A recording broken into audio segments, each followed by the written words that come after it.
Alright, well today I'm going to be showing you the NKJV Study Bible Full Color Edition by Thomas Nelson. And if you're looking this up, it helps to put in Comfort Print NKJV Study Bible by Nelson. This one here is in the burgundy bonded leather and has a clamshell box that it comes in. Which you're seeing more with the Thomas Nelsons now. Very nice box, really pretty. And then on the back, it gives the features here if you'd like to take a look at that. You can pause the video and look at those features. It retails for $75, so it is a fairly expensive Bible, but it does have a lot of features which we're going to look at, but you can get it right now on CBD for a little over $40. So it's actually really a pretty affordable Bible for what you're getting. So let's take a look at this, and we'll start with the outside and the construction quality, and then we'll go to the inside and look at the features and the theology of this particular study Bible. So the outside, as you can see here, is a burgundy bonded leather, and usually when I hear bonded leather I think of real cheap quality and look to it, almost, I don't know, just almost a plasticky look, but not this one. This bonded leather looks really nice. It has a nice grain to it, and so it's not genuine leather, technically speaking. It's more of a processed leather, I guess. But it's actually really nice. It's got perimeter stitching, which is a little uneven in places, but it still looks nice. And then on the spine here, they have some nice gold imprinting with the NKJV Study Bible logo, the NKJV logo, and the Thomas Nelson insignia there. And then more of the stitching on the back here. We do have gold art gilt on the side, which looks nice. Nothing underneath this, but this is just a study Bible, so it looks nice. It's not an extremely shiny gold, but it's just trying to make it look a little nicer. And then we've got two ribbons here that are both red, and these are single-sided satin, and they are angle cut. So two ribbons is nice. Inside here is a paste down liner. So I would say for the kind of use you're going to probably get out of this, if you're putting this on a shelf and having it available for periodic use, it's going to be a good construction quality. And if you want to take it somewhere, it's not too hard to transport, and it's pretty good quality. So the dimensions here are about a little over 9.5 by about 6 3/4 by just about 2 inches there on the spine. So that is a pretty good sized Bible. It's not really super big for a study Bible, and it's not super heavy either. I'm not sure the exact weight. It's a few pounds maybe. So it's actually fairly easy to transport. So let's get into the inside of this Bible. It's got beautiful colors to it. With modern printing, you can just get a really nice look. And so I like it's kind of a green color here for the NKJV logo. And as we get in here, you'll see that it was first printed in 1997. And then 2007, 2014, this is the 2018 edition by Thomas Nelson, a division now of HarperCollins Christian Publishing. It is printed in China, and then we have here just some of the features listed out. So again, if you want to pause the video and look at that in more detail, feel free to do that. It continues on to the next page here, some of the other features, and then we get into the table of contents. We've got the editors and contributors, and what I've noticed here in looking at these is It looks like a lot of them are from more Baptist colleges and universities, seminaries, or maybe Baptistic leaning. There might be some variety there, but I think it's kind of a Bible that you would see in a lot of evangelical Baptist churches in terms of its theology, and so we'll look at that. We have a preface to the New King James Version, and I like this preface. It's the longer one. In a lot of the Nelson Bibles now, they just have a real short one. This gives you a few pages, more details on the New King James translation. Then we have an article here on how to understand what the Bible means by what it says. So right off the bat, you can see the kinds of articles you're going to get in this Bible. Some really helpful stuff. We've got the index of the Old and New Testaments. We've got now the articles that we're going to see throughout the Bible. This is an article here, God as Creator. And so it's a nice article, not super long, but it gives you some background. And in terms of that issue of God creating, it kind of gives you a taste of what this Bible is like. It does say in this article that Genesis doesn't necessarily address creation in terms of science and scientific terminology. It says in the notes, too, that some people would take the 7 days of creation in a more literary structure sense, more figuratively, and others would take it as literal 24-hour days, but it doesn't really take a hard-line view on how to interpret the creation week. So there's articles, and you see those all listed out. We've got Bible Times and Culture Notes. There's one right there to tell you about tents in Bible Times. So as you're reading the Bible and you see it says something about a tabernacle or a tent, you'll see articles that will talk about what those things were like in that time period. So that's the Bible Times and Culture Notes. You've also got charts and diagrams. So I like to look at the tabernacle and tabernacle furniture in study Bibles to see how they illustrate that. And you can see here, did a really good job. Again, beautiful color in this Bible, really nice printing. I'll also comment on the format of the Bible. It's got the comfort print, and so that's a nice font. It's I think it's listed as a 9-point font. It reads maybe more like an 8-point, but the line spacing is good, and it's actually quite readable. The paper quality is thin, but quite opaque for what you have in here. The references are listed right here underneath the text, and then 3 columns of notes on the text. So really good use of space. There's a chart here just to show you one of the charts and what that looks like.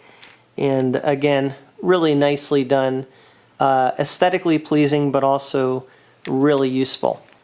We have in-text maps throughout the Bible here. So let me see if I can show you one of those. So here's an example of an in-text map toward the end of Genesis.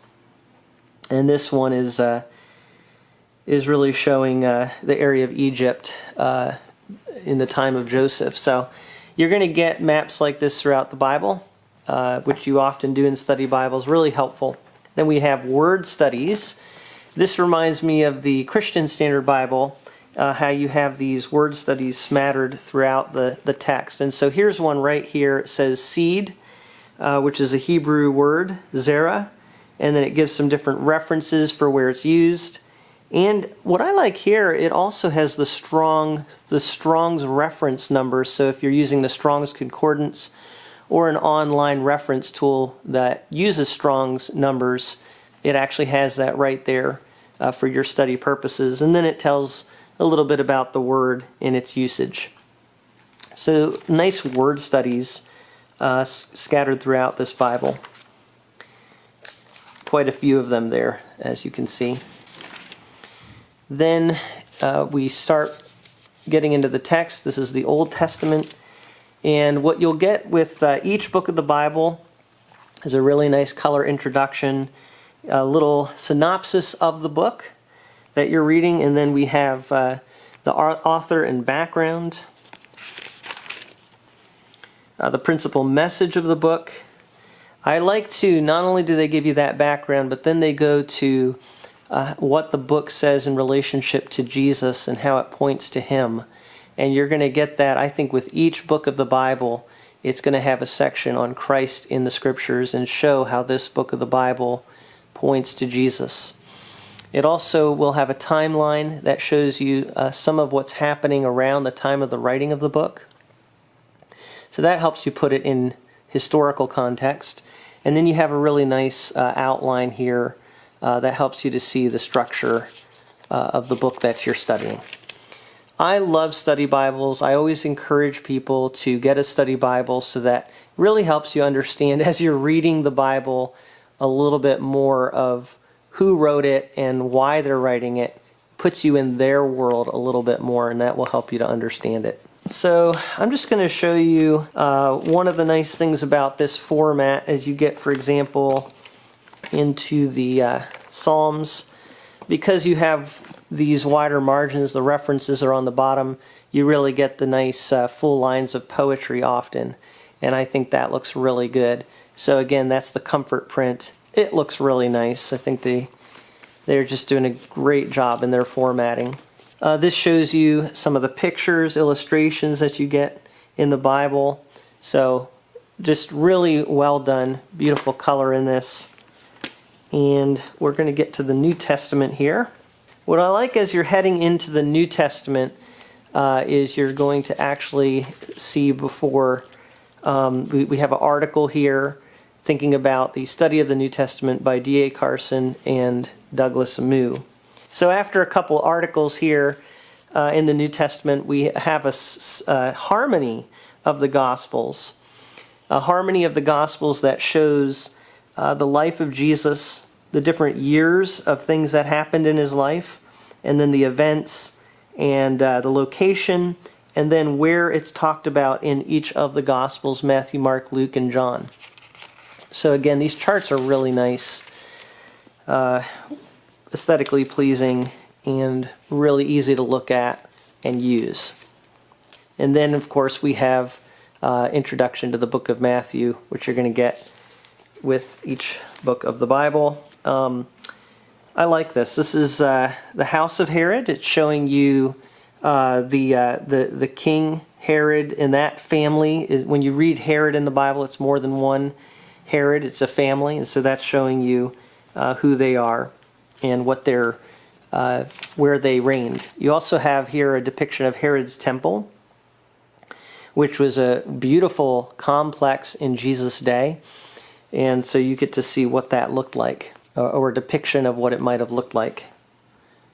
All right, now in terms of theology, I haven't hit on that a lot, but as we get into the New Testament, I'll give you some examples here of what I've seen in this Bible. And so, for example, in Romans 9, where you get into a potentially controversial issue of predestination, election, what are sometimes called Calvinistic doctrines, you do actually see here an article on election. And one thing I like is they do really seek to talk about an issue like this, and they give a little bit more of a understanding from the Arminian-leaning perspective, the Calvinistic-leaning perspective. I don't think they really take sides. They're just kind of showing you the different views there. So they don't take hardline positions in this Bible. It is conservative evangelical, and it does address issues. It kind of just shows the different sides, but it doesn't take necessarily hardline positions. So in 1 Corinthians 12 through 14, where it's talking about spiritual gifts, it doesn't really give a hardline position on tongues. It does have a article on tongues and kind of leans toward talking about it as being existing known languages. When Paul says that he speaks with, if I speak with the tongues of men and of angels, it kind of implies that that's really exaggerating. Not that Paul actually spoke with tongues of angels. So interesting there. It's not really taking a hardline position. it kind of explains it to some degree. And the note here on, for example, tongues will cease. It says, unlike prophecies, tongues will simply stop. No external cause is indicated by the Greek. So I think that's kind of implying more of a cessationist view, but not a hardline, overt teaching there. In 1 Timothy 3:11, it says, likewise, their wives. The similar phrasing of verse 8 seems to indicate that Paul was speaking of another office in the local body, the deaconess. These women, like deacons, served under the leadership of the elders. However, some interpret this verse as referring to the wives of deacons and not an office. So kind of assumes male leadership for pastors, but then incorporates an interpretation of having deaconesses. So that's pretty interesting. The book of Revelation, I really do appreciate that they have an article here on interpreting Revelation. And this is where they spell out some of the major views like preterists and historicists and idealists and futurists. And it gets more into the futurist view with premillennial views here and the rapture and the timing of the rapture. So it's a very basic overview of the interpretations of Revelation. Again, it's going to address the issue so that you'll understand it a lot better, but it's not going to take a hardline position even on an issue like this. So really helpful stuff. Overall, in summary, you're looking here at a Bible that is conservative, evangelical, more from Baptistic backgrounds. The authors are more from Baptistic backgrounds, but it's not strictly speaking a Baptist Bible. It's just a lot of good biblical interpretation. Okay, here we have a table of monies, weights, and measures. You see that in a lot of Bibles. We have an article on the Bible as History by Tremper Longman and Raymond Dillard. What is Theology? So great articles. I like this. This is a whole index of the teachings and illustrations of Christ. So you can just see all the different teachings and illustrations that Jesus gave and where to find them. Really good for sermon preparation, developing lessons. Prophecies of the Messiah fulfilled in Jesus Christ. So you have a chart here showing the Old Testament prophecy, what the subject of that prophecy is, and then how it is fulfilled in the New Testament. I like it because the verses are actually written out here. You can see all these prophecies that were fulfilled in Jesus. What I really like too is that in the notes of the text you'll see references and the cross references that have stars next to them, and the white stars are predictive prophecies, and then the black starred references are the ones that are fulfilled in the New Testament. So that's in the cross-reference notes. We have the parables of Jesus, another great chart in this Bible, listing out all the parables that Jesus told in the Gospels. Prayers of the Bible. So you can see all these different prayers that are given by different people throughout the Scripture. We've got a chart that's showing how each book of the Bible applies to contemporary life, kind of giving an overview. You got the biblical book, its theme, its Christ focus, its implications, and then the hook for today, how it applies to our world. A lot of wonderful tools in this Bible that are going to help you dig into Scripture and understand it better, and really to treasure it and hide it in your heart. We've got the subject index to annotations and features. So this helps you to just see some of the subjects and all the different study helps that this Bible gives on each of those subjects. We have a concordance, which you're going to see in a lot of Bibles, but this is a really extensive concordance. You've got from page 2020 to 2201. So you have a lot of pages for a concordance here. Really extensive concordance, which is nice as you're trying to delve in and look at different word studies. And then finally, we have the maps. And these are typical maps that you see in Nelson Bibles now, but they're very nice to have at the end of the Bible here.